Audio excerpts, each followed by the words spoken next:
Et bienvenue dans le troisième épisode d'Inside the Track, le talk show mensuel sur l'actualité de la F1. J'espère qu'il vous plaira. Et aujourd'hui, on a une belle équipe. Tessa, comment vas-tu? Ça va super, merci. C'est compliqué, McLaren, sur ses premières courses. Ouais, on s'y attendait un peu, que la voiture ne serait pas en forme totale, mais on verra avec les évolutions. Faut voir ce que ça va donner. Je crois que pour Courto, c'est l'inverse. Ferrari, c'est plutôt bien sur les premières courses. Moi, tout va bien. Je m'attendais à l'écart avec les Mercedes, donc moi, je pense que si on les enlève de la compétition, on peut jouer le titre. Si on enlève Mercedes du classement, je pense qu'on est tranquille. Et puis, c'est sûr que McLaren nous embêtera pas, parce que pour nous embêter, il faudrait sortir du garage. C'est réel. Effectivement. Et je crois que Enzo, il est un peu dans la même situation que Tessa. C'est compliqué pour Maxou, là, sur le début de saison. Ouais, mais on le connaît. De toute façon, il n'y a que 2 courses encore qui ont été faites. Donc, tout, il va rattraper. T'as espoir que Red Bull y remonte Sûrement, on espère. Mais ouais, début de saison compliqué, on le voit aussi avec Adjar. Donc, tout reste à faire encore. Et on espère qu'au Japon, déjà, on sera sur une meilleure lancée. Bon, en tout cas, on va voir ce que ça donne. Juste avant de parler de ce qui s'est passé en Australie et en Chine, il y a une petite rumeur quand même qui a fait le tour du paddock, c'est Mercedes. Et Mercedes qui serait positionné pour un potentiel rachat d'Alpine. Donc je pense que vous avez suivi au mois de janvier, on avait Christian Horner qui voulait racheter les parts d'Otro Capital qui représentent 24% du capital de l'écurie française. Sauf que là, maintenant, c'est Mercedes qui se positionne aussi. Et il y a deux éléments qui changent par rapport à ce qu'on a eu au mois de janvier. C'est qu'on a le patron de Renault qui nous dit qu'il n'est pas intéressé par le sport automobile, donc ça laisse ouvrir à une vente de l'écurie. Et on a notre cher Flavio Briatore qui nous dit que ça ne changerait rien si l'écurie était vendue, mais qu'en tout cas, il reconnaît qu'il y a eu des discussions avec Mercedes, qu'il pourrait y avoir un potentiel rachat. Corto, qu'est-ce que t'en penses toi Moi, j'en pense que ça peut être une bonne chose, parce que, on le sait, Alpine a déjà eu des envies d'aller voir ailleurs, enfin, ou du moins d'enlever quelques-unes de ses racines en partant du garage français. Donc pourquoi pas. Et puis ça pourrait donner aussi une chance à plusieurs autres pilotes. On sait qu'Alpine, c'est plus une écurie de transition parfois. Donc ça pourrait aussi donner la chance à des jeunes pilotes de l'Académie Mercedes de faire leur pas avant de... T'as des noms là qui te viennent en tête Pas spécifiquement, mais... Le petit Dunn qui est en F2, peut-être que... Le petit Dunn, oui, ça, j'y pensais plus, mais oui, pourquoi pas. Maintenant qu'il est chez Alpine, peut-être C'est qu'il aurait ça. une possibilité. Vu qu'on a vu qu'avec Colapinto dans la série, j'ai plus le nom de la série sur Netflix, Drive to Drive Survive. Survive. Drive to Survive, que c'était compliqué les rapports entre Colapinto et Briatore, donc faut voir ce que ça donne. Est-ce que toi, Enzo, tu crains peut-être un modèle un peu à la Red Bull Racing Bull pour s'il y a un rachat de Mercedes? Ouais. Après, sur Racing Bull, on a vu que du coup, Adjar, il a été promu cette saison avec du coup Verstappen. Mais est-ce qu'il a été promu trop tôt? C'est ça la question. Donc, quand on voit des écuries comme Mercedes, Ferrari ou Red Bull qui prennent des petites écuries comme ça, ça peut être qu'une bonne chose. Et surtout que là, je viens de voir que le PDG de Renault, il n'est pas spécialement intéressé par le sport automobile. Donc, si l'écurie a un vrai intérêt pour le sport automobile, ce serait bien. Ça peut être que du racheter, plus pour toi, en gros. que du plus pour Mercedes. Et comme tu l'as dit, ça peut former les jeunes d'aujourd'hui à s'intégrer dans la F1 avec cette écurie. Est-ce que Tessa, c'est l'occasion de placer des jeunes prometteurs comme peut le faire justement Red Bull Oui, bien sûr que oui, c'est l'occasion. Après, à voir aussi en fonction, parce que c'est vrai que Mercedes, il fonctionne aussi un peu avec Williams. Donc à voir, est-ce que ça va pas faire une équipe de trop dans le clan Mercedes? Ça reste à voir. Faut voir ce que ça donne. Après, c'est vrai que Williams, j'ai l'impression qu'ils veulent un peu se détacher de Mercedes. Ils aimeraient bien être de leur côté aussi de retour aux avant-postes. Donc, Ouais, depuis l'arrivée de James Walls. ouais, James Walls, il a quand même bien changé cette écurie. Donc, faut voir ce que ça donne. Mais j'avoue que ça m'intrigue et je sais pas si ça va aller dans le positif, en tout cas pour le côté français. Parce que bon, je crois qu'il reste plus que Gasly de français dans l'écurie aujourd'hui, vu que l'usine est placée en Angleterre. C'est triste à dire, mais bon, on verra ce que ça donne. La F1, elle est de retour. Là, on peut parler de choses concrètes. On a vu une hiérarchie qui commence à se dessiner. Mercedes, comme tu l'as dit, Corto, est la force dominante et de loin. C'est simple, c'est premier en qualif et en course sur les 2 premières courses, c'est vraiment de très très loin. Donc là, si vous pouvez voir le classement pilote, on voit qu'il n'y a pas photo pour le moment. Ils sont en tête devant les Ferrari. On a des petites surprises quand même. Birman qui est 5e, qui profite un peu des problèmes de McLaren et de Red Bull. Et un Gasly qui est positionné 7e. Donc on va pouvoir commencer avec les ardoises et vous allez pouvoir me dire, et je vais aussi me dire, qu'est-ce que vous avez apprécié sur les 2 premiers Grands Prix. C'est quoi votre coup de cœur de ces 2 premiers Grands Prix sachant qu'il s'est quand même passé beaucoup de trucs. On a vu une nouvelle... C'est quoi, c'est pilote ou c'est... ce que tu veux. Ok. Ce que tu veux. Et après, de toute façon, on parlera un peu des surprises pilote, écurie. Parce que bon... Le crayon, il est pas fou. Ouais, je l'ai vu non plus, mais c'est ok. Il y a un problème de crayon. Mince. Bon, petit problème, mais c'est pas grave. Attends, je les mets de l'autre côté, ça va. Moi, je pense que je vais déjà m'exprimer. Et moi, je pense qu'une des plus grosses surprises, c'est Cadillac. Et c'est quand même, je m'attendais pas forcément à aller voir Ossio. On sait que, Ossio, pouvoir couvrir des tours. On sait que c'est une nouvelle écurie, donc on pouvait s'attendre à avoir des abandons. Il y en a eu, mais globalement, ça tient plutôt la route. La voiture, elle enchaîne les tours. Comparé à l'Aston Martin, on voit que c'est plus compliqué. Donc moi, je sais pas ce que vous en pensez, mais pour une nouvelle écurie, je trouve que Cadillac, ça commence bien. Bah, moi, je suis plutôt d'accord. Après, avoir le comportement des pilotes, parce que Pérez, on a l'impression qu'il n'a pas compris que Bottas était son coéquipier. Il y a peut-être... Tu fais référence à un accrochage en Chine Peut-être que je fais référence à un accrochage. Et globalement, à son comportement sur la piste, je le trouve aussi nul que quand il nous avait quittés en 2024. Tu vois, c'est... Tu parles aussi de la bataille avec Lawson où ça avait fait un peu... Je parle avec la bataille avec Lawson en 2.0 où ils se sont re-rentrés dedans cette année. Mais tu vois, en fait, j'ai peur que on ait de nouveau des accrochages comme par exemple celui avec Sainz à Bakou où il était littéralement allé lui choper la roue pour se foutre dans le mur.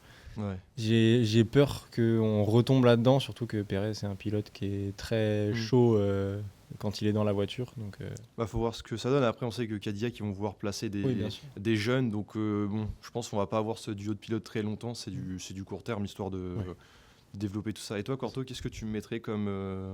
moi, du coup, j'ai mis 2 tops, parce que pour moi, il n'y a pas eu trop de flops pour l'instant. Le premier top, c'est le regard cam de Toto quand il s'est rendu compte de la fusée qu'il venait de faire. Parce que... cette embrouille avec Horner il y a 2-3 ans, je crois. Ouais. C'est un des meilleurs moments, je pense, de toute la série sur Netflix. Et le petit regard cam qui sera déjà partout dans la série. Et autre top, la nouvelle réglementation, parce que j'avais beaucoup d'appréhension. Ouais. Et au final, ça se passe plutôt bien. On a des batailles en course auxquelles on ne s'attendait pas. On voyait Mercedes vraiment super loin et en fait les Ferrari arrivent à tenir un peu quand même. Ouais.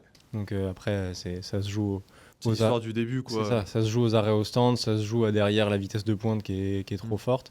Mais sur certains circuits ce ne sera pas que des lignes droites. Donc Ferrari pourrait lutter avec Mercedes et ça ne me choquerait pas. Ok, donc toi tu apprécies plutôt cette nouvelle réglementation. Ok.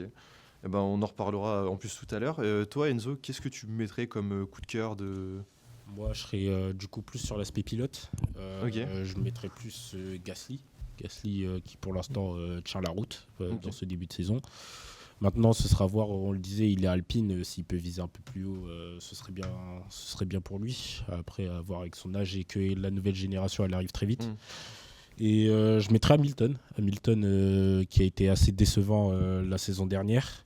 Et là, qui accompagne bien Leclerc pour l'instant dans ce début de saison. Donc ça montre que la légende n'est pas encore totalement enterrée. Et ça fait plaisir à voir quand on sait qu'il a bercé toute notre jeunesse en F1.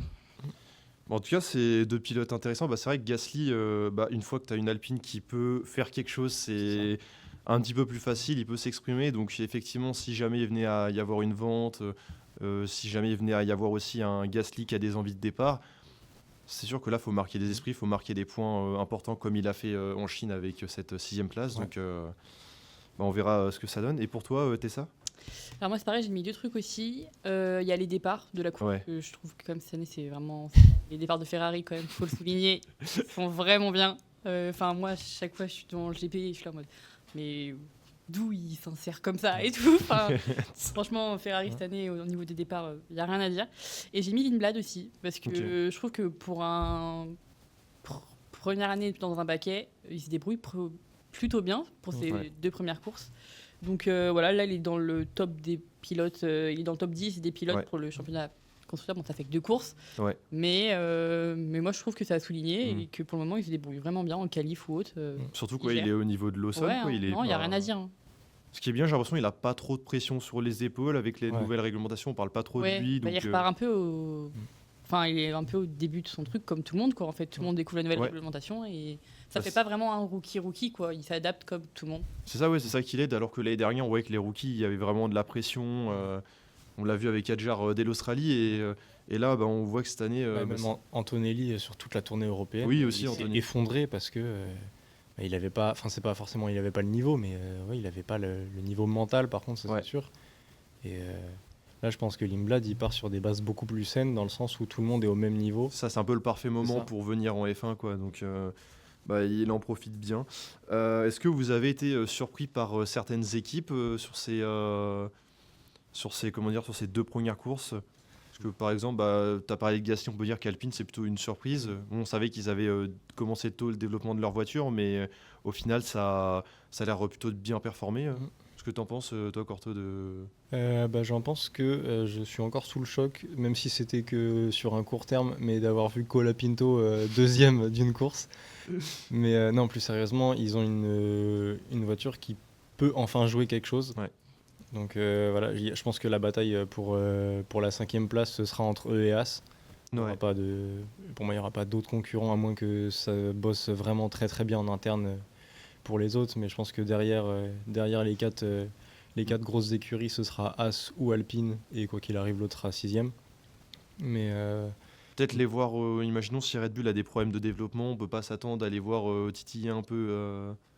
peut-être après, je pense que là, pour le coup, la qualité pilote ferait que... Enfin, on a vu que Ouais. Verstappen, même avec une voiture qui n'est pas censée jouer le titre, il peut jouer le titre. Hmm, Donc je pense que pour sécuriser les points qu'il faut pour être top 4, il le fera quand même. Et je pense qu'Adjar est le genre de pilote à avoir pour pouvoir suppléer Max si jamais. On l'a vu sur le week-end, par exemple. C'est dommage parce qu'il y a eu l'arrêt, hmm. enfin, il y a eu le DNF, mais sur la qualif, quand Verstappen se plante, et Adjar derrière, il assure. Ouais.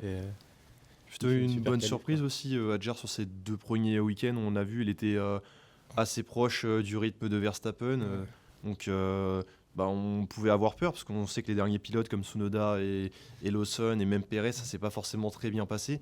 Là, on voit quand même un pilote qui tient la route. Peut-être que aussi la nouvelle réglementation, le fait que Max ne soit pas forcément à fond dedans, ça aide. Qu'est-ce que tu en penses, toi, Enzo On l'a vu, Max, sur la dernière course là en Chine, il a pas fini. Donc il a beaucoup critiqué la nouvelle réglementation. C'est à moitié d'accord avec lui, moi je dirais. Mais Adjar, Adjar qui tient bien le coup pour l'instant. Donc c'est prometteur, c'est à suivre. Après, Verstappen à voir. On sait que, comme Corto l'a dit, il n'a pas forcément peut-être la voiture pour aller disputer le titre. Ouais. Mais on a vu que ce pilote-là, il est capable d'exploits. Et ça peut être intéressant. Du coup, pas trop perdre de points dès le début de saison. C'est ce qui a pêché la saison dernière à son titre. Mais ce sera à suivre. Et ce sera direct au Japon dimanche de la semaine prochaine. À voir. En tout cas, on verra ce que ça donne en termes de surprise. Ferrari au final quand même qui est plutôt bien positionné. On les a pas trop entendus. On en parlait, Corto, je me souviens au mois de février que ça bosse dans l'ombre et en tout cas c'est ce qui s'est passé. Toi, quel est ton regard, Tessa, sur la situation de Ferrari? Franchement, je trouve qu'ils prennent un bon départ. C'est vrai qu'on les attendait pas spécialement et au final pendant la session hivernale, ça se passait bien, on avait des bons retours. Et là, moi je penserais même qu'ils pourraient aller jouer le titre équipe. Ok. Ouais, pas le petit pilote parce que Russell, je pense, va être imbattable cette année. Ouais. Malheureusement ou heureusement pour lui, hein, après, voilà. Mais ouais, il y a un bon retour de Ferrari. Leclerc, il tient la route, comme d'hab. Il fait son boulot. Et Hamilton, il revient, il a l'air de reprendre du plaisir. Ça fait plaisir, même pour nous, de le revoir être heureux en roulant, parce que c'était pas le cas l'année dernière. Ouais. Donc non, les Ferrari, franchement, bonne surprise pour cette année. Moi, je crois qu'il y a il y a une petite solution à la bonne forme d'Hamilton, c'est peut-être Kim Kardashian. Ah, tu sous-entends qu'est-ce que tu sous-entends? Je sous-entends qu'il est bien avec lui, il a trouvé l'amour. Il est plus épanoui aussi. Ouais, je pense que. Ouais. Enfin, On c'est- voit, il faisait beaucoup la gueule l'année dernière. C'est ça, c'est que déjà il y avait la situation dans la voiture qui était pas bien, il y a eu la perte de son chien aussi, Oui. il y a eu tout. Enfin, je pense que 2025 c'était pas une saison où mentalement c'était facile. Là, je sais plus si c'est en fin de saison dernière ou en début de cette saison, mais on le voit avec le soutien des supporters, des fans et Ouais. tout aussi. Celui qui lui dit Remember who you are. Ouais. Je pense que c'est bête, mais mentalement ça fait tout. Et ouais, je pense que là, il est dans un climat aussi où ça peut performer. Il a la voiture pour maintenant, ce qui n'était pas du tout le cas l'année dernière. Et puis, il reprend du plaisir, il s'amuse, il joue avec le cœur de tous les fans pendant les Grands Prix en frôlant les deux voitures. Mais on Des sent batailles assez serrées quand même. on sent qu'au moins ils prennent du plaisir et c'est ce qu'il faut parce que sans plaisir, tu vas pas chercher un titre quel qu'il soit, quoi.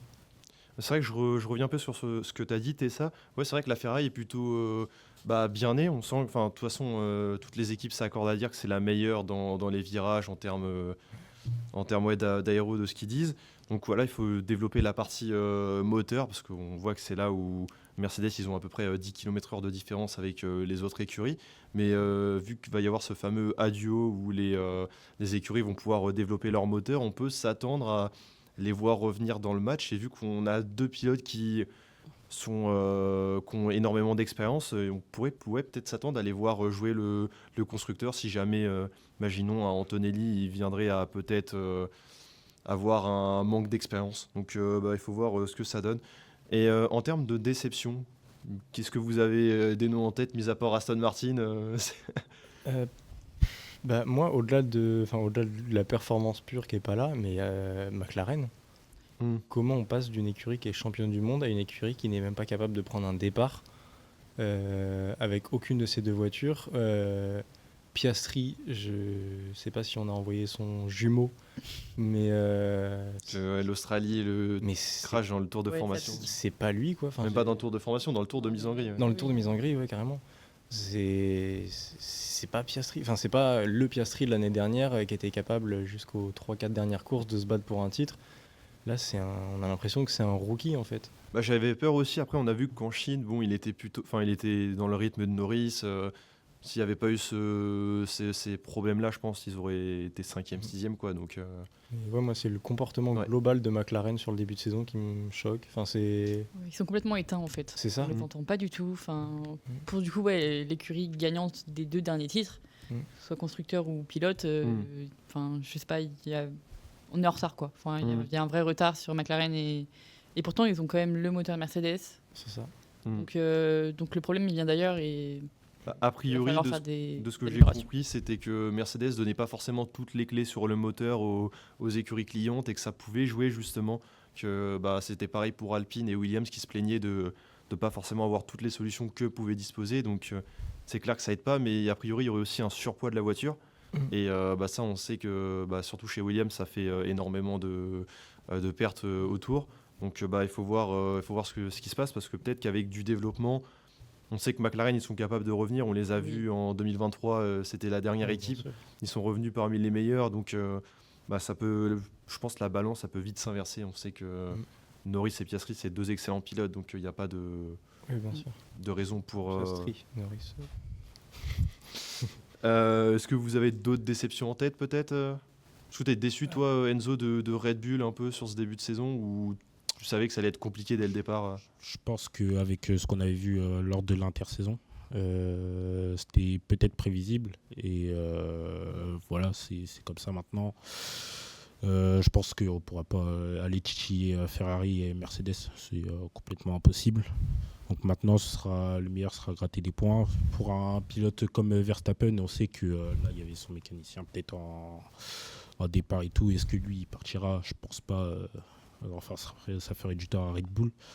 Mais ouais, je suis assez mécontent, on va dire, en tant que fan de Verstappen, de ce début de saison un peu très très moyen.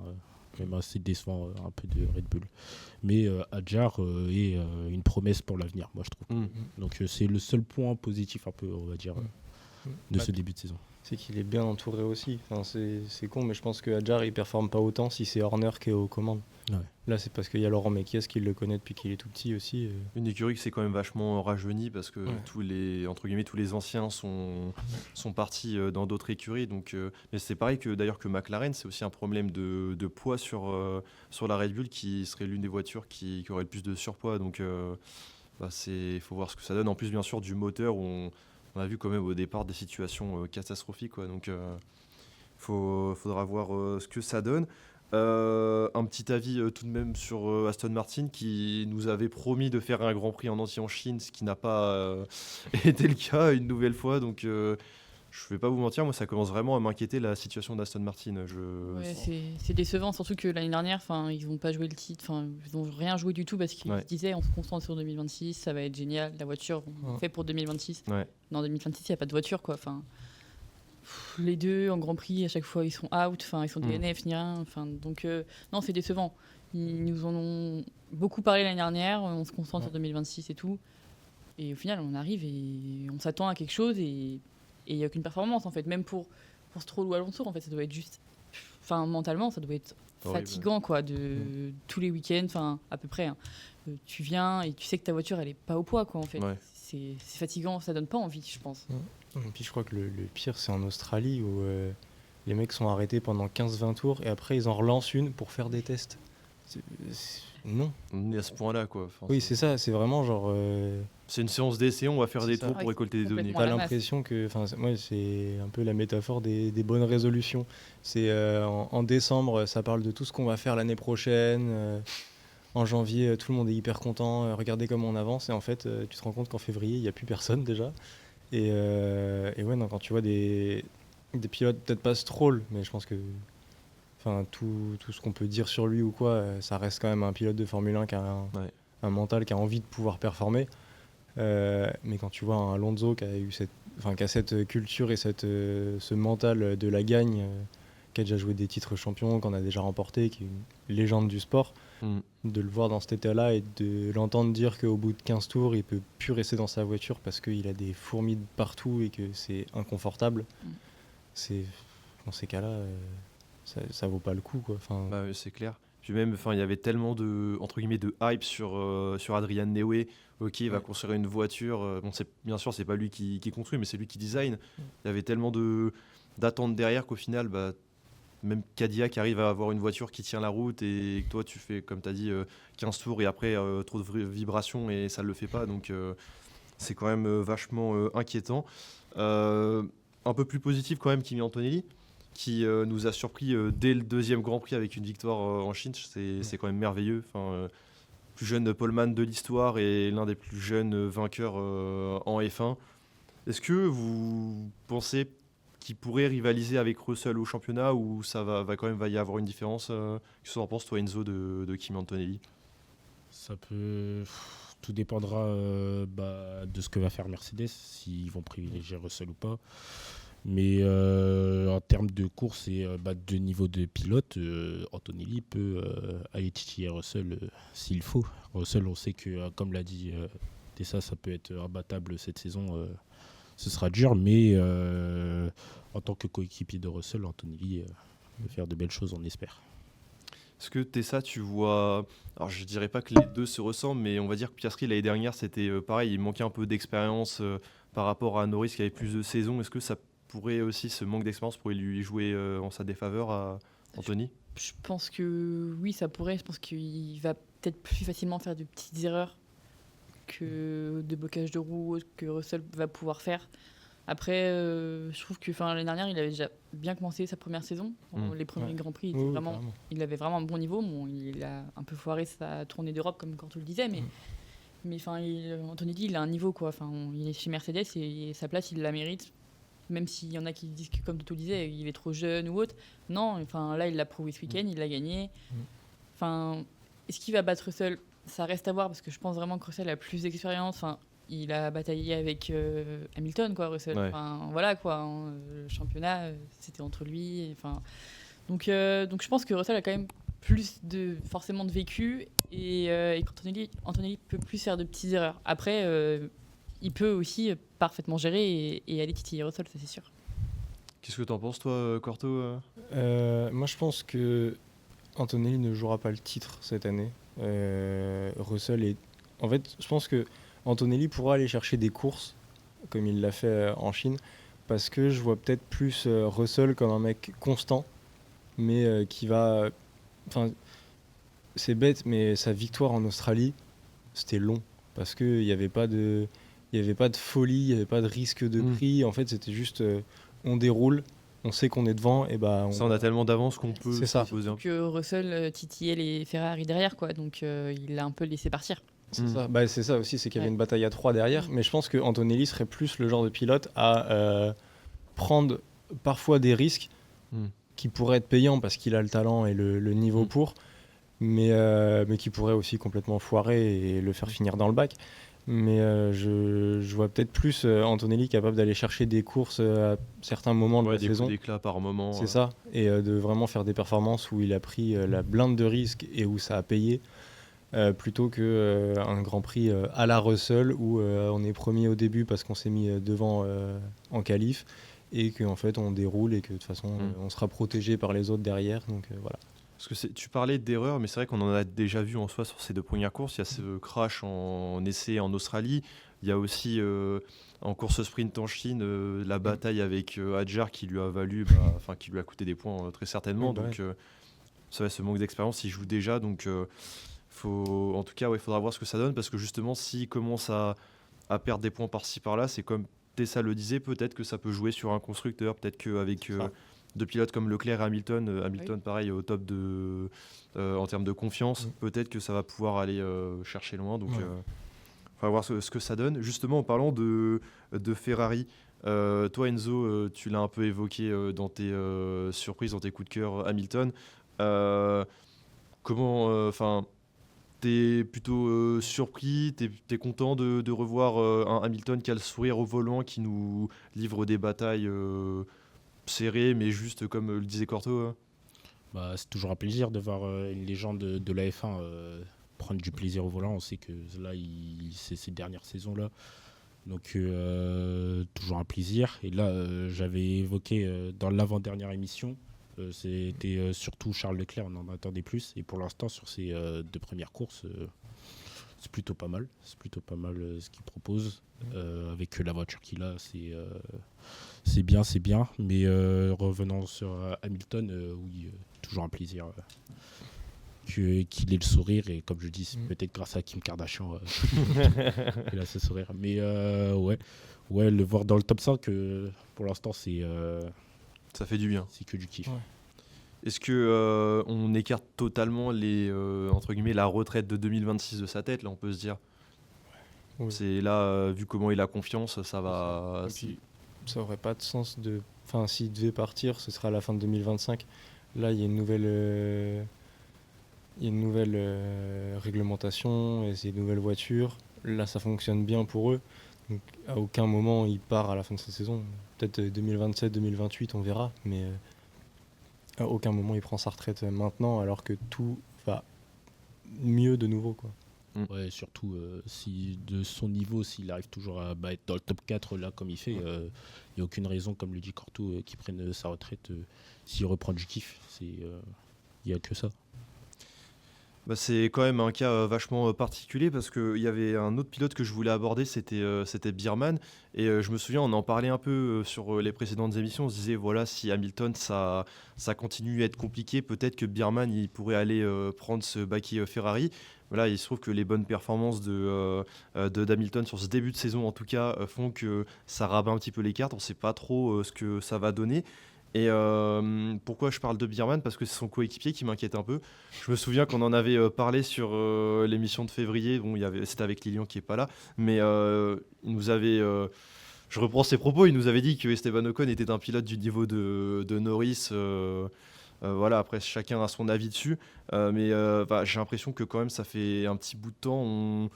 On sent un peu qu'Ocon il a des limites, quoi. Ça date même pas de Bierman. On a vu que quand Gasly il arrive dès sa première saison chez Alpine, il arrive à être à son niveau, à faire ce que lui peut ne pas faire par moment.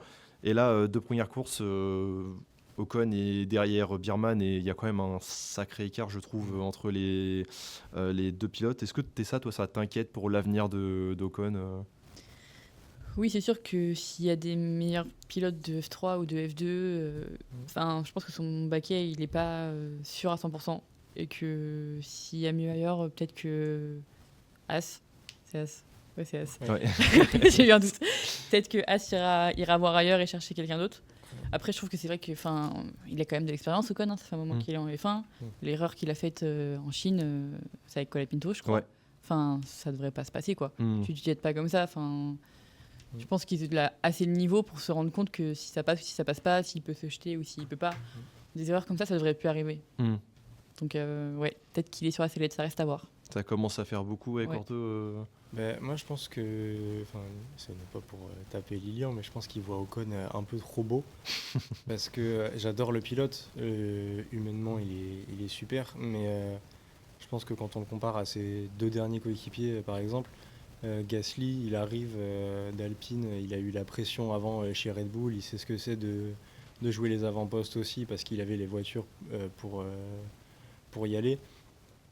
Et je pense que Ocon, il n'a pas eu cette pression et je doute qu'il l'ait un jour de vraiment jouer pour une grosse écurie. Bierman, il est promis à Ferrari. Bierman, il va pas rester très très longtemps chez Haas non plus. Il attend juste qu'une place se libère, peut-être la retraite d'Hamilton, direct il signe chez la Scuderia. Donc Ocon, j'aime beaucoup le pilote, mais on voit ses limites et encore plus là sur des voitures qu'il connaît pas. Tessa a parlé de pilote de F2, mais il y a forcément un nom qui va venir en tête aux fans de Ferrari, c'est Raphaël Camara, qui est lui aussi un grand talent de l'Académie Ferrari, qui est promis à de grandes choses. Est-ce que justement, si Hamilton il bloque encore le baquet pour une ou 2 années, on ne sait pas, mais en tout cas, voilà, c'est sécurisé. Bierman, entre guillemets, il a déjà accumulé suffisamment d'expérience pour être un peu ce patron de l'écurie As. Est-ce que ça te choquerait pas, toi, Corto, de voir un Camara, imaginons, il fait direct une bonne saison de F2, de le voir remplacer un Ocon, quand tu vois la chose Ça me choquerait absolument pas, et limite, c'est pas pour tacler Ocon, peut-être qu'il retrouverait une place. Tu vois, on parlait de Cadillac qui va sûrement vite changer ses pilotes à cause de l'âge, tout simplement. Ocon est quand même un peu plus jeune que Perez et Bottas. Pourquoi pas aller dans un nouveau projet aussi, mais oui, moi ça me choque absolument pas. Si Bierman prend les rênes de Haas l'année prochaine, il les a déjà un peu pris, pardon. Ouais. Mais oui, moi ça me choque pas du tout si Ocon vire de chez Haas parce que cette saison ça ne suffit plus, quoi. C'est vachement inquiétant. Toi, qu'est-ce que tu en penses, Enzo, de Ocon? Parce que tu n'avais pas pu donner ton avis dessus du coup la dernière fois. Ocon, avec les saisons qui passent, on se rapproche de la fin chez As. Ce que disait Corto, c'est très intéressant puisque du coup Ocon pourrait partir pour laisser une place à Camara chez As. Donc on le sait qu'on est dans une vague d'une nouvelle génération. Donc ce serait mieux de miser sur ça et que Ocon parte voir ailleurs. Comme tu dis avec Cadillac, ce serait intéressant. Que l'écurie prenne un peu plus d'expérience avec un Ocon, même s'ils ont déjà Bottas ou autre, mais avec un Ocon qui a performé sur certaines courses, c'est vrai. Il faut voir en tout cas, parce que ça se trouve, si les portes de la F1 se referment pour lui, on peut s'attendre à le voir dans d'autres catégories. Je pense aussi que Haas, qui a le soutien de Toyota, ça serait peut-être pas déconnant de le voir en endurance pour performer. Donc, faudra voir en tout cas ce que ça donne. Mais c'est vachement inquiétant, je trouve, ce début de saison de Ocon. Donc, on verra ce que ça donne. Ce qui est aussi inquiétant, c'est les départs. Donc, Tessa, oui, tu nous as parlé des départs de Ferrari qui étaient merveilleux. C'est totalement vrai. Il y a une écurie qui a un peu plus de mal sur les départs, c'est Red Bull. Et c'est inquiétant au point où on a failli voir un crash en Australie entre Lawson et Colapinto. Comment tu vois la chose, toi, Tessa, sur ces départs? Est-ce que la FIA devrait changer quelque chose Bah, c'est sûr que prendre le départ comme Lawson l'a pris, ça devrait pas arriver. Il n'y a pas de débat là-dessus. Après, est-ce que la FIA peut vraiment y faire quelque chose en soi? Je pense que c'est la réglementation. Je pense que c'est à Red Bull de faire en sorte que le départ il se passe bien avec la monoplace en fait. Donc, parce que je vois pas pourquoi la FIA changerait la réglementation des départs, sachant que tout le monde y arrive et qu'il y a quelques difficultés à certains moments. Quoi. Là, c'est Lawson, peut-être que ce sera un autre pilote hors de Red Bull ou autre. Mais c'est plus du coup aux écuries de s'adapter à la réglementation qu'à la FIA de changer la réglementation pour ça. C'est un peu comme le taux de compression avec Mercedes. Pour toi, c'est une écurie à trouver une technologie. Tant pis, c'est à toi de t'adapter pour faire ton retard. Je pense que c'est à Mercedes de s'adapter et voilà, la FIA va pas changer la réglementation. Si le taux de compression il est trop haut ou trop bas, c'est aux écuries de faire en sorte qu'il soit bon. C'est tout. En fait, c'est le but d'une nouvelle réglementation. On a dit qu'on repartait à zéro. On repart à zéro et voilà, il y en a qui galèrent, il y en a qui arrivent. Mais c'est pas à la FIA de changer les règles pour ça. On sait qu'il y avait eu cette histoire de turbolag, justement, c'est ce qui provoque un peu les mauvais départs des Red Bull. Et on avait vu un Fred Vasseur qui avait alerté dès la saison dernière en disant que ça peut être très dangereux au départ parce que justement la récupération d'énergie fait que certaines voitures ont pas d'énergie justement au départ. Et donc Ferrari se positionne un peu contre. On pourrait dire parce que forcément ils ont ils sont les meilleurs au départ, donc voilà, ils veulent pas forcément changer. Toi, qu'est-ce que tu en penses un peu de la position de Vasseur, Corto? Je pense que c'est un peu comme tout le monde. Enfin là, ça tombe sur Ferrari, donc voilà. Mais je pense que on a l'impression que c'est pareil pour tout le monde. C'est dès qu'une écurie a trouvé quelque chose, toutes les autres vont lui sauter dessus pour dire qu'il faut changer ça, c'est pas normal, c'est pas équitable et tout. On n'a jamais parlé d'équité en fait. Dans ces cas-là, tout le monde on met 22 fois la même voiture et puis là on teste vraiment le pilotage des pilotes et je pense que sinon on enlève toute crédibilité à toute l'équipe des ingénieurs derrière qui ont fait un super travail, qui bossent pour ça toute l'année, bien plus que juste sur 24 week-ends, 22 maintenant. Mais oui, je vois pas pourquoi est-ce qu'on devrait changer, tout comme Mercedes, dans ces cas-là, Mercedes devrait changer quelque chose dans son moteur, Aston Martin devrait changer d'écurie. et non, je pense que c'est juste un truc dès qu'il y en a un qui a trouvé une super technologie, un super truc, une faille, on va dire, dans le règlement, une zone grise, tout le monde est dégoûté et a envie que ce soit plus équitable. C'est le jeu, en fait. T'es d'accord, toi, avec ces propos, Enzo? Rien à rajouter. Non, mais ouais, c'est vrai que ça a toujours été comme ça date depuis un moment. Voilà.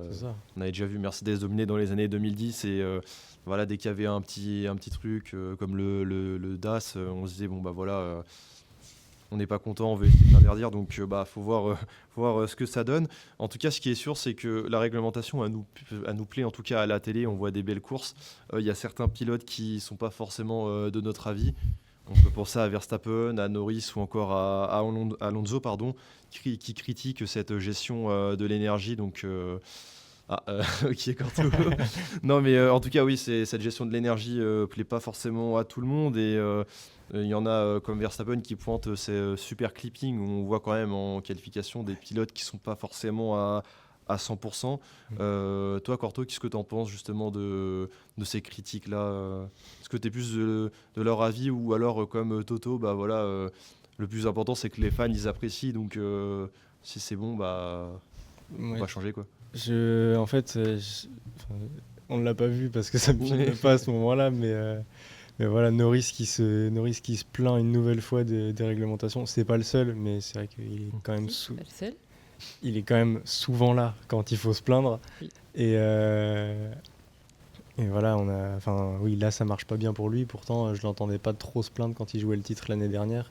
encore une fois, c'est le même circuit que tout à l'heure. Hein, c'est quand Comme Verstappen qui se plaint, tu penses forcément la voiture elle aide pas c'est ça, quand ça marche pas pour eux, ils vont aller crier au micro et à la presse, alors que moi, c'est bizarre, hein, mais j'ai pas vu une seule Mercedes ni une seule Ferrari se plaindre sur un week-end depuis le début. Logique, Donc, ça fonctionne. Bah oui, Normal, en soi. non mais c'est ça. Bah oui. C'est qu'en fait, quand ça fonctionne, tu te plais pas. Tu te plains pas, pardon. Et quand ça fonctionne pas, bah, ça te plaît pas, donc tu te plains et tu vas crier sur tous les toits. Maintenant, est-ce qu'ils ont raison? Je sais pas. Après, je pense que si les pilotes ils prennent pas de plaisir à piloter, Oui, mais bah c'est il pas. y a un vrai problème en fait. Je peux comprendre hein, que tout a été changé, c'est Ouais. plus du tout la même manière de piloter ni rien, mais ils ont encore les réflexes et l'habitude d'avoir l'ancienne réglementation en fait. Donc c'est sûr qu'il va falloir un temps d'adaptation pour certains pilotes. C'est sûr que oui, Ferrari, Mercedes, ils vont pas venir se plaindre parce que ça fonctionne. Et comme tu le dis, c'est logique en soi. Ah, mais Quand je dis ça pas. fonctionne, tu te plains pas. Je dis pas que c'est pas logique, mais je dis juste que. Et par contre, tu vois, je suis d'accord quand on voyait Norris qui disait qu'on est obligé de regarder le volant toutes les 3 secondes et qu'en fait ça devient insupportable parce qu'on peut Ouais. plus regarder la piste. Je suis d'accord foncièrement avec eux. Mais dans ces cas-là, si c'était vraiment un gros problème, on aurait beaucoup plus de pilotes qui en parleraient. C'est vrai. parce qu'il y aurait aussi un enjeu de sécurité. Voilà, C'est ça. si tu regardes trop le volant, bah tu peux C'est pas vrai, forcément. c'est ce que je disais. Il y a des réflexes qui doivent changer. Et puis Mm. voilà, peut-être que, admettons, McLaren a besoin de plus de temps, voilà, pour changer les réflexes et pouvoir peut-être après performer. Mais je pense que c'est vraiment un temps d'adaptation qu'il faut à tout le monde en fait. Bien sûr. Et que, oui, s'ils veulent se plaindre, qu'ils se plaignent. Et puis, écoute, ça nous donne du contenu sur les réseaux sociaux. Et puis voilà quoi, en fait. C'est tout. Toi, Tessa, t'en penses quoi de ce super clipping justement? Parce que c'est quand même. Enfin, les pilotes s'en plaignent surtout en tour de qualif. Verstappen qui dit c'est pas un tour où je suis à 100% d'attaque parce que je dois gérer l'énergie pour les autres, pour les lignes droites suivantes. Qu'est-ce que t'en penses? Tu peux comprendre ce point de vue-là en tout cas? Ouais, parce que moi, la batterie, ça m'énerve un peu pendant les courses, en fait. Même en dehors des qualifs, pendant les courses. Quand Ok. typiquement, tu vois la bataille Hamilton, Leclerc, Russell, où ça se dépassait, mais après, parce qu'il n'y avait plus de batterie, donc ça rechangeait et tout. Et au final, tu étais là en mode, ok, nous, on a du contenu, mais c'est chiant de les voir tout le temps, j'ai plus de batterie, donc il faut que je ralentisse et tout. Ouais. En fait, je sais pas, moi, c'est pas quelque chose qui me plaît. Et c'est sûr que oui, si en qualif, Verstappen il me dit qu'il peut pas être à 100% parce que la batterie, elle suit pas, il y a un vrai problème, quoi. Parce que du coup, c'est pas le but d'une qualif, quoi. Enfin, les qualifs, tu y vas à fond, et puis tu fais ton tour à fond, et tu vois où t'es rendu. Si là, la batterie, elle te le permet pas, c'est chiant. On sait que Andrea Stella, il avait parlé d'augmenter le. Il avait parlé d'augmenter l'énergie dans la batterie. Donc je crois c'est limité à 250 joules. Là, ça parlerait de passer à 350, justement, un plus grand stock d'énergie qui permettrait de pas finir les lignes droites, la moitié de la ligne droite à sec, comme on a vu en Chine. Est-ce que pour toi, Enzo, ça serait une solution, justement, c'est on augmente la capacité d'énergie, et comme ça, c'est... Entre guillemets, ça va un petit peu mieux, les pilotes se plaignent moins et c'est plus un tour d'attaque du coup. Est-ce que ça va être plus passionnant? Moi, on cherche que la passion en soi dans ça. Donc, est-ce que ça va être plus passionnant? Peut-être. Ce serait peut-être une solution. Maintenant, la FIA a décidé que c'est comme ça. Donc, à voir. Après, on n'est qu'au début de saison. On a fait seulement que 2 courses. Donc, il peut y avoir des changements, quoi. Ouais, il peut y avoir encore beaucoup de changements. Et aux pilotes de s'adapter pour l'instant. Et voilà, si ça ne marche pas, il faudra bien trouver une solution. C'est ça. Et ça, ce que tu viens de dire, ça peut être une solution qui peut être considérée. Et puis, je pense aussi, pour rebondir sur le fait qu'il y en a qui se plaignent après le Grand Prix de Chine parce qu'au milieu de la ligne droite, il n'y a plus de jus et machin. À part la grande ligne droite en Chine, celle de Bakou et celle de Vegas, il n'y en a pas. C'est 3 Grands Prix dans l'année. Et dans ces cas-là, moi, justement, ce serait peut-être l'intelligence des pilotes qui primerait là-dessus de peut-être mieux gérer leur énergie certaines fois, pas l'activer dès le début de la ligne droite ou. Faut voir un peu ce que ça donnait, parce qu'en Australie, on a vu qu'il y avait déjà des histoires de super clipping où c'était à celui qui freine au meilleur endroit qui gagnait, quoi. Donc voir ce que ça donne. Ça, c'est le niveau des pilotes, Ouais. encore une fois. Enfin, c'est bête, mais ce qui a fait le succès de Daniel Ricciardo, c'est parce qu'il arrivait à piler au dernier moment et à surprendre tout le monde. C'est du pilotage. Donc, justement, là, je rejoins un peu Verstappen, c'est en fait à faire toutes ces modifications, on va vers de la Formule E et c'est pas ce qu'on a envie. Donc ouais, pour moi, il faudrait laisser la batterie comme elle est. Et oui, c'est en fonction de la réflexion des pilotes sur comment la gérer, quoi. Parce que, oui, encore une fois, des lignes droites comme celle de la Chine, de Bakou, de Vegas, il n'y en a pas tous les week-ends non plus. Et je pense que ça peut se gérer, ou du moins ça devrait apprendre à se gérer. C'est ça, ouais, tu parlais un peu des batailles, de la bataille justement entre Leclerc, Hamilton et Russell. Certes, il y a ces histoires de batterie où voilà, un pilote la vide, donc forcément il va pas avoir l'avantage sur celui qui le suit. Est-ce que tu préfères tout de même ça ou l'ère justement à effet de sol où les pilotes avaient du mal à se suivre? Comment tu vois la chose Non, c'est sûr que là, on est mieux parce qu'il y a de la bataille, on voit quelque chose, quoi. On ne les voit pas juste tourner autour du circuit. Enfin, là, il y a de la vraie bataille. Non, mais c'est vrai, il y a de la vraie bataille. Donc, c'est sûr qu'on peut pas se plaindre de ça en soi, que ce soit devant, derrière. Typiquement, même si c'était foiré, Ocon Colapinto, ça reste de la bataille. Pas la bataille qu'on veut voir, mais Oui. ça reste de la bataille et on en voit beaucoup plus. Donc ouais, c'est une bonne chose. C'est une bonne chose. Je peux pas dire que c'est une mauvaise chose.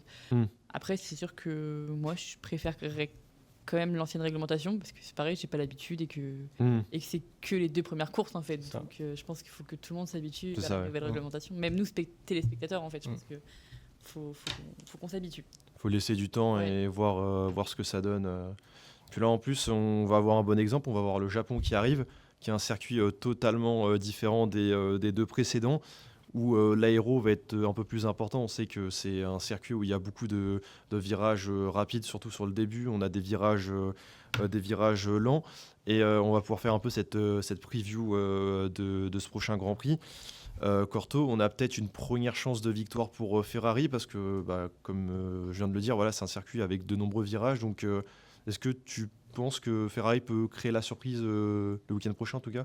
Je vais prier pour, parce que j'ai envie de les voir monter sur la plus haute marche du podium. Déjà, Hamilton a trouvé le chemin du podium, c'est bien. Maintenant, il faut confirmer.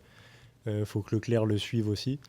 Et non, je pense que justement, le Japon, c'est un des grands prix où on sera le plus avantagé, parce qu'il y a beaucoup de virages, que les lignes droites, elles sont pas super longues.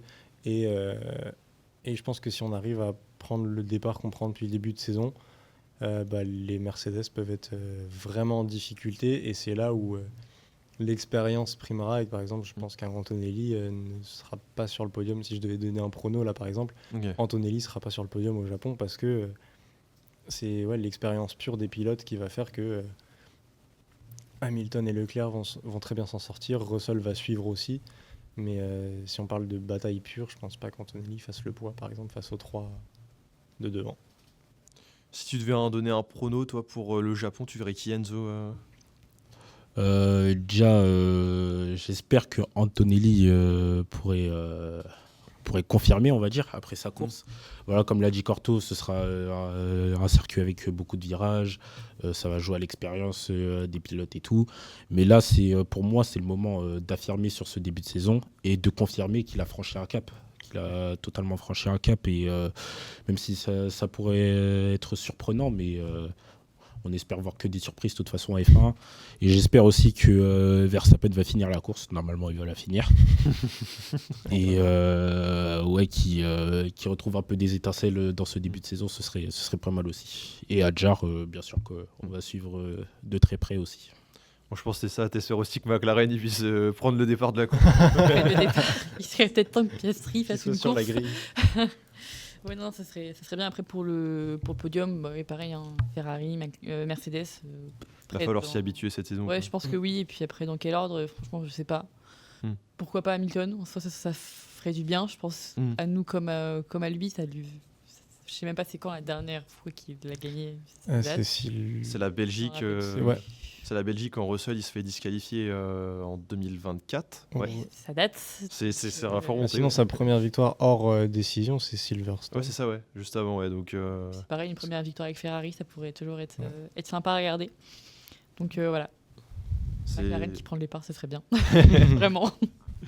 faut voir ce que ça donne. Je voulais revenir, Corto, un peu sur ce circuit-là. Bon, il y a quand même une ligne droite qui peut un peu nous inquiéter pour Mercedes, justement. C'est cette ligne droite du dernier secteur avec le fameux 130R. Est-ce que, voilà, avec le super clipping, là aussi, on peut s'attendre à voir Mercedes faire la différence. Enfin, c'est... Je pense qu'ils feront la différence sur cette ligne droite. Maintenant, le circuit, c'est pas que de la ligne droite. Et je pense que justement, sur les virages, enfin, je dis on pour Ferrari, mais ils seront beaucoup plus capables de réduire cet écart et de se battre au fil des tours. Je pense que typiquement, les Ferrari pourraient être devant à l'entrée de la ligne droite et se batailler à la fin. Mais je pense qu'ils peuvent largement prendre le bon pas et prendre l'avantage sur ce week-end en tout cas. Est-ce que tu as un peu peur aussi on a vu avec ce nouveau mode overtake, donc les deux ailerons qui s'ouvrent, est-ce que ça peut... On sait que le Japon, c'est quand même assez dangereux. On avait vu l'année dernière, c'était Jacques Douane qui avait mal refermé son aileron et ça avait provoqué quand même un gros crash. Est-ce que là, justement, avec cette perte d'aéro quand les ailerons s'ouvrent, est-ce que ça peut créer quand même une situation de danger T'es en train de comparer Jack Doohan à Lewis Hamilton, Morgan ? Non, jamais, non. Mais est-ce que certains pilotes peuvent être en danger justement avec ces ouvertures et ces fermetures d'ailerons ? Oui, parce que c'était pas que ça, mais on a vu que par exemple Verstappen, ça lui a coûté un petit séjour dans le bac à gravier aussi. Maintenant, on va prier pour que ça se passe bien. C'est sûr que s'il y a des problèmes. Niveau mécanique, ça peut être dangereux. Maintenant, moi, je vais prier pour que tout se passe bien, pour qu'on ait moins de DNF ou moins de DNS aussi. Ouais. Parce que ceux qui prennent même pas le départ, c'est très dommage. Ceux qui n'y arrivent pas en course, ça peut être un fait de course, mais quand on voit que pour l'instant, on n'a pas eu une course où on a eu les 22 voitures sur la grille de départ. Là, ça, je pense que ça va prendre un petit moment quand même pour... Peut-être à la mi-saison, on verra des courses sans abandon, mais le temps que chacun règle sa fiabilité. Oui, bien sûr. Mais au moins pour le départ, on est tout le monde. Et après, les faits de course, les accidents, les pannes moteur et tout, ça, je peux comprendre. Mais au moins qu'on ait les 22 sur la grille à l'extinction des feux, ce serait déjà un grand pas, je pense. Et ça ferait monter aussi un peu la crédibilité de la nouvelle réglementation. Parce que là, on a l'impression qu'il y en a qui prennent un peu trop de sanctions derrière. Donc oui, mais pour revenir au débat de la dangerosité peut-être de Suzuka par rapport aux ailerons et tout, ce sera des faits de course, mais je pense pas foncièrement que ça puisse changer le... Tu penses que ça va bien se passer, quoi ? Oui. Ok. On verra ce que ça Jacques donne. Douane n'est plus sur la piste, donc... Oui, c'est non, mais je sais pas, imaginons même des pilotes du haut de la grille qui se fassent piéger, on sait jamais. Toi, Enzo, je voulais parler avec toi d'Aston Martin et de Cadillac. Est-ce que tu les vois marquer des points ou pas au Japon, ou ça part de trop loin encore, selon toi ? Non. Est-ce que même déjà, en vrai, est-ce que cette saison, on peut s'attendre à les voir marquer des points Pas tellement. Aston Martin, vraiment pas. Vu le début de saison qu'ils font, je pense que ça va être un peu la continuité. On va dire, ça va être vraiment le flop monumental de cette saison. Cette écurie, voilà. Cadillac, après, voilà, c'est une écurie un peu... C'est les nouveaux, quoi. Du nouveau, c'est du nouveau. Et les voir faire un bon classement, ça m'étonnerait d'une première saison comme ça. Non, pas pour eux. Pourquoi pas sur un circuit, tu vois, à la limite. Mais je les vois peut-être pas finir à 0 et 0 au classement à la fin. Oui, ouais. Cadillac, je pense pas. Après, Aston Martin, Aston, ça pourrait. Juste ce qu'il propose, c'est lamentable. Ouais, imaginons si un circuit sous la pluie, peut-être que... Oui, c'est la moitié de la grille et DNS, ça passe. Ça passe. Techniquement, oui, non, mais je me dis, imaginons si de la pluie sur un circuit, peut-être que certains pilotes plus jeunes pourraient se faire avoir, et des pilotes d'expérience comme Perez et Bottas pourraient faire la différence. Mais en tout cas, faudra voir ce que ça donne. Et Tessa, t'en penses quoi pour toi, un petit prono sur le Japon, qui tu vois faire une bonne surprise Bah, moi, je reste sur Limblad parce que Limblad, il a un bon début de saison, donc j'espère qu'il va poursuivre comme ça. Pour moi, c'est lui, mon prono du Japon. ok. Bah, en tout cas, on verra ce que ça donne. Bah, je pense qu'on arrive sur la fin de l'émission. Donc voilà, ce 3e épisode d'Inside the Track, j'espère qu'il vous aura plu. N'hésitez pas à vous abonner, à liker et à commenter. On se retrouve en avril sur YouTube, bien sûr, avec le Grand Prix du Japon, que celui-là a analysé, du coup, vu que Bahreïn et Jeddah ont été annulés. On verra un peu les dernières rumeurs qu'il y a eu sur justement peut-être sur certains pilotes, sur la nouvelle réglementation. Donc voilà, et bien sûr chaque semaine on se retrouve sur TikTok et Instagram. Bye.